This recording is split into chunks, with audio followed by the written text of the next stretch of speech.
lóyà ẹ mind you má jẹ́ kọ́wọ́ ẹ̀ bá mi lójú o. wọ́n bá tiẹ̀ gba yín lójú dá ìwé ní ike bí ìgbà tí wọ́n fún àti ọmọ yẹn lọ́rùn. lásìkò yìí. pásítọ̀ ti wà lẹ́rẹ̀ẹ́.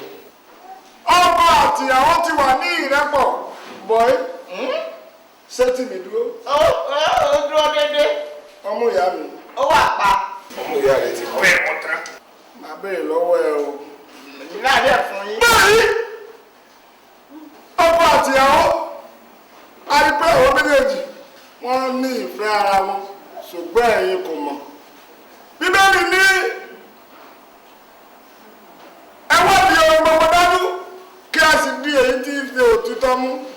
a di òtítọ́ mú ní lónìí nípa pípé ọkọ àti ìyàwó now is a call bribery and corruption.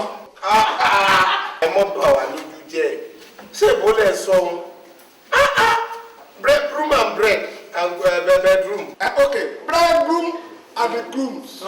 àwa tá a tẹ̀lé wá wá jẹ́ torí rẹ̀ pé bedroom. ẹ jọ ẹ gbà bí mo ṣe sọ bẹ́ẹ̀ èmi ni mo ń darí lọ́wọ́ báyìí níṣì kí ọ̀rẹ́ ọkọ ìyàwó best noodles kó gbé ọkọ ìyàwó níbi ọba ayá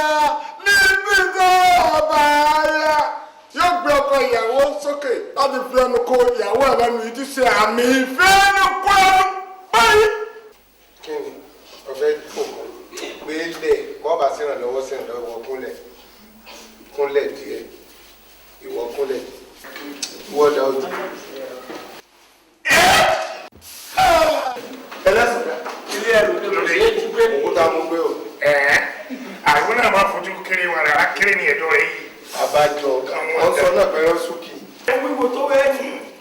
náà o kì í ṣe bẹ́ẹ̀ yóò dùn ó ní. yóò dàbọ̀ ni. ẹsẹ̀ níbi ẹsẹ̀ ọ̀yà yìí. bóyá sẹ́yìn rí báyìí.